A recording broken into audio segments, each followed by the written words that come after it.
오늘은 마태복음 말씀 7장 1절에서 5절을 가지고 자신을 돌아보라 라는 제목을 가지고 은혜 나눠보고자 합니다. 오늘 첫 말씀 첫 줄에 비판을 받지 아니하려거든 비판하지 말라. 자, 비판을 하는 것은 우리가 사람을 비판하는 겁니다. 그런데 오늘 말씀으로 보니 나는 사람을 비판했는데 나는 하나님의 비판을 받을 것이라는 겁니다. 내가 사람을 향해서 비판을 했는데 오히려 하나님께서 나를 비판하실 것이라는 겁니다. 너무 놀랍게도 그것은 성경에서 말하는 하나님의 법입니다. 예수님께서도 말씀하셨어요. 내 형제에게 한 것이 내게 한 것이다. 내가 그냥 형제에게 가여운 마음으로 긍휼한 마음으로 베풀어 준 그것이 오히려 주님께 한 것이 되었다라는 겁니다. 그러니 성도가 사람에게 아무렇게나 행동하여도 하나님 앞에만 바로 가면 된다. 우리 주일에 교회 가면은 전부 천사들만 있잖아요. 그런데 세상에 나가 삶을 들여다보면 너무도 아닌 모습들이 많더라는 겁니다. 그 생각은 잘못된 생각입니다. 오늘 본문에 앞서 마태복음 6장에 보면 14, 15절에 너희가 사람의 잘못을 용서하면 너희 하늘아버지께서도 너희 잘못을 용서하시려니와 너희가 사람의 잘못을 용서하지 아니하면 너희 아버지께서도 너희 잘못을 용서하지 아니하시리라.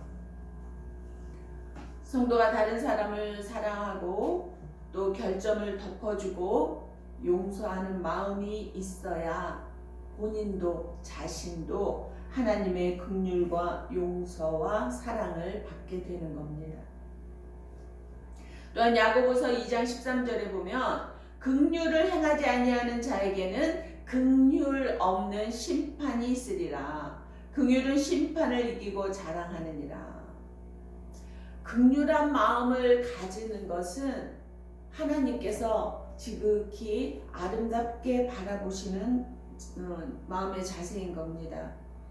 우리가 하나님의 심판을 받게 되면 하나님 앞에 의롭다고 인정받을 사람이 하나도 없습니다. 그게 성경이 말씀하시는 바예요. 의는 없나니 하나도 없다고 했습니다. 우리는 다 죽을 죄인이었습니다. 또한 죄인이기도 합니다. 그러나 우리가 하나님의 긍휼과 용서를 받으려면 긍휼히 여기고 관용하는 마음이 있어야 되는 겁니다. 우리 구원 받았어요. 구원의 자리에까지, 생명의 자리에까지 이렇게 와 있어요. 그럼에도 불구하고 우리 안에 자비도 사랑도 긍휼도 아무것도 없어요. 그저 불평과 비판과 그리고 남을 향한 지적만 있다. 거기에 어디 은혜와 사랑과 긍휼이 있습니까? 그런 자에게는 하나님께서도 긍휼 없는 판단을 심판을 하시리라는 겁니다. 성경에 말씀하세요. 일반 달란트 빚진 사람이 주인에게 그 빚을 탕감받았어요. 달란트라는 것은 굉장히 큰 돈입니다. 지금으로 말하면 몇 천억이 되는 돈이 1만 달란트라는 것은.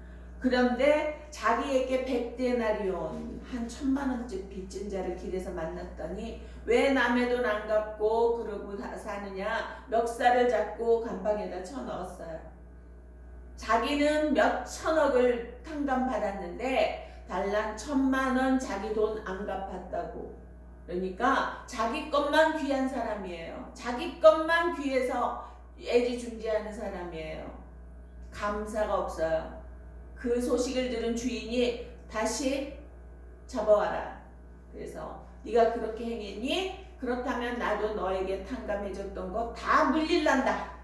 너도 감옥에 가서 한 톨이라도 한 일전이라도 남김없이 그 돈을 다 갚은 다음에야 나올 수 있는 줄 알아라. 그리고 철컹 감옥에 넣어버렸다라는 예화입니다. 여러분, 이 자리에 있어서 우리가 다 구원받았습니까? 천국 갈 수 있는 티켓 다 쥐었다고 생각하십니까? 자신을 돌아보시는 시간이 우리는 종종 있어야 할 것입니다. 하나님의 뜻이 어디에 있고 말씀이 어디를 가리키는지를 우리는 종종 살펴봐야 될 것입니다. 그러면 여기서 우리는 자칫 그런 비판하지 마라, 그냥 그래 잘했다 무조건 칭찬만 해야 돼 라고 생각할 수 있어요. 아유, 누가 잘못을 저질러도 그냥 모르는 척하고 넘어가고 그냥 안 본 척하고 그냥 좋은 게 좋은 거야 하고 살아가야 돼? 그렇진 않습니다. 에베소 교회에서 자칭 사도라고 하는 자들이 거짓을 말하며 복음이 아닌 것들을 퍼뜨리며 그렇게 사람들을 유혹했습니다. 그런데 또 니골라당이라고 하여 행위를 중시하는 그런 자들을, 거짓된 자들을 미워하며 그들을 퇴출시킨 것을 또 잘하였다라고 칭찬도 하십니다. 그것을 계시록에 기록하면서까지 말씀하십니다. 그렇다면은 비판하고 분별하고 그리고 아닌 것을 아니라 하여 잘라내는 것을 잘했다라고 칭찬하시는 것은 우리에게 그런 행실이 똑바로 서 있어야 된다는 것을 말씀하는 것이기도 합니다. 그러나 우리가 죄는 미워하되 사람은 사랑하고 용납하여서 긍휼히 여겨야 된다라는 것이 주님의 가르침입니다. 형제가 내게 잘못할 때 7번 용서해 줄까요? 라고 베드로가 물어요. 그랬더니 예수님께서 뭐라 그러세요? 70번씩 7번, 77, 49, 490번 490번을 용서해 줘라는 말씀이 아니죠. 누가 한 사람이 나에게 490번을 평생 어떻게 잘못을 저지를 수 있겠습니까? 아마 3번만 용서해 주어도 감사해서 눈물 흘리며 평생 충성할 거예요. 그와 같습니다. 몇 번의 일이 아니라 마음을 열고 그가 돌아서고 회개하면 용서해 주고 받아 주어야 하는 것이, 그것이 하나님이 말씀하시는 용서인 겁니다. 그래서 70번에 7번씩일지라도 용서해 주라고 말씀하십니다. 진리에 어긋난 문제는 날카롭게 비판해야 하는 겁니다. 그게 맞습니다. 그게 진리를 수호하는 길입니다. 그러나 하나님의 사랑을 받은 사람이라면 회개가 있을 때 반드시 용서해 주는 아량도 갖춰야 된다는 겁니다. 그러면 하나님께서 말씀하십니다. 너희가 그렇게 베풀었니? 그럼 내가 너희에게 또 베풀어 줄게. 그게 하나님의 법이고 사랑이에요. 또한 너희의 헤아리는 그 헤아림으로 너희가 헤아림을 받을 것이다. 타인을 헤아리는 마음, 입장 바꿔서 생각하는 마음, 제가 아주 즐겨보고 그 동영상만 보면은 마음이 흐뭇한 동영상이 하나 있었는데, 미국의 로드아일랜드주의 지방법원판사 프랭크 캐프리오라는 분이에요. 나이 많으신 그런 판사인데 그 판결하는 동영상 짤이라 그러죠. 그것이 유튜브에 많이 올라왔습니다. 그걸 보면서 우리가 감동도 받고 긍정도 하고 이러는 그런 동영상이었는데, 그분이 지난 1월 달에 별세하셨습니다. 저는 그와 일면식도 없습니다. 그를 잘 알지도 못하지만 그의 부고를 듣고 마음이 참 허전하더라고요. 아, 그렇게 좋은 분은 이 땅에서 좀 더 선한 그 모습을 많이 보여주고 많은 사람들에게 귀감이 좀 더 또 성장하는 젊은이들에게 귀감이 되어줬으면 참 좋았을 텐데 하고 너무 아쉬웠습니다. 그런데 그분이 언제나 왜 그런 상황이 벌어졌냐 하고 법정에 선 사람들에게 뭔가 잘못을 저질렀으니까 거기에 서 있는 거예요. 그런데 그 사람들에게 꼭 물어봐요. 왜 그런 일이 벌어졌느냐라고요. 그런데 그러면은 그들에게 다 입장이 다 있었어요. 그만한 그것을 어떻게 그렇게 모든 사람에게 그냥 상황을 보고 판단을 하는 것이 아니라 그 사람의 입장을 들어주고 그렇게 판단하십니까? 라고 질문을 했어요. 기자가. 그랬더니 자기가 판사가 되는 그 시절에 젊은 날에는 자기가 아주 칼 같은 사람이어서 아주 그냥 그래서 판사가 더 됐다라는 거죠. 그래서 첫 판사 그 판결을 하는 법정에 아버지도 법관이셨대요. 그래서 그 아버지가 이제 방청석에서 아들이 어찌하나 하고 보려고 오셨대요. 이렇게 보고 있는데 아들이 판결을 하는데 완전히 칼같이 그냥 조금도 빈틈이 없이 탁탁 처리를 다 해서 하루를 끝냈는데 아버지가 부르시더라는 거예요. 그래서 뿌듯하게 나 오늘 잘했죠 하는 기분이었는데 아버지가 그러시더래요. 오늘 네가 판결한 그 판단 중에 그 어떤 부인이 아이들을 둘을 데리고 와서 법정에 서 있는데 그 여인을 왜 그렇게 죄인 취급을 했니? 그 여자는 내가 볼 때 돈이 없어. 너무 힘이 들어. 이제는 세상 살아갈 의욕도 없고 용기도 없어서 벌벌 두려움에 떨고 있는 여인으로밖에 안 보이던데 그렇게 죄인 취급을 하면서 판결을 했니?